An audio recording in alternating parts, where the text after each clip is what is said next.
ഭൂപതിവ് നിയമ ഭേദഗതി വൈകുന്നു. ചട്ടലംഘനം വീണ്ടും കോടതിയിൽ. ഭൂപതിവ് ചട്ടലംഘനങ്ങളിൽ സ്വീകരിച്ച നടപടികൾ വ്യക്തമാക്കാൻ സർക്കാരിന് ഹൈക്കോടതിയുടെ നിർദ്ദേശം. ഭൂനിയമ ഭേദഗതി പ്രാബല്യത്തിൽ വരാൻ ഇടുക്കി ജനത ഇനിയും കാത്തിരിക്കണം. റവന്യൂ നിയമ വകുപ്പുകൾ ചട്ടരൂപീകരണം അനാവശ്യമായി വൈകിപ്പിക്കുന്നത് ഭൂപ്രശ്നങ്ങൾ കൂടുതൽ സങ്കീർണമാക്കുമെന്നാണ് കർഷക സംഘടനകളുടെ ആരോപണം. ഭൂപതിവ് നിയമ ഭേദഗതിയുമായി ബന്ധപ്പെട്ട ചട്ടരൂപീകരണം പൂർത്തിയാക്കി നിയമ ഭേദഗതി പ്രാബല്യത്തിൽ കൊണ്ടുവരാൻ റവന്യൂ വകുപ്പ് തിരക്കിട്ട നീക്കങ്ങൾ നടത്തുന്നതിനിടെ ഭൂപതിവ് ചട്ടലംഘനങ്ങളുമായി ബന്ധപ്പെട്ട് സ്വീകരിച്ച നടപടികളെക്കുറിച്ച് വ്യക്തമാക്കാൻ സർക്കാരിന് ഹൈക്കോടതിയുടെ നിർദ്ദേശം.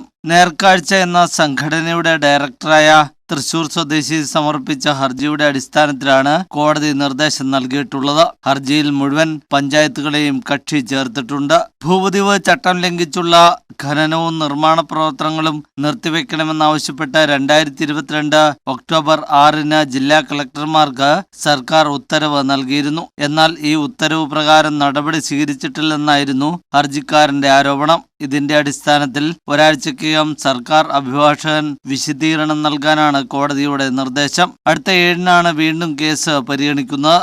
ഭൂപതിവ് നിയമ ഭേദഗതി നടപ്പിലാക്കാൻ നടപടി സ്വീകരിച്ചു വരികയാണെന്ന് റവന്യൂ വകുപ്പ് വ്യക്തമാക്കുമ്പോഴും പരിസ്ഥിതി സംഘടനകളും സ്വകാര്യ വ്യക്തികളും ഭൂപതിവ് ചട്ടലംഘനവുമായി ബന്ധപ്പെട്ട് കോടതി വ്യവഹാരങ്ങളുമായി മുന്നോട്ടു പോകുന്നത് നിയമ ഭേദഗതി പ്രാബല്യത്തിൽ കൊണ്ടുവരുന്നതിന് തിരിച്ചടിയാകുമെന്ന ആശങ്ക ശക്തമാണ്.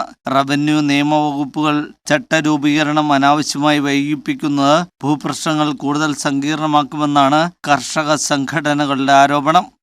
ന്യൂസ് ബ്യൂറോ, രാജകുമാരി.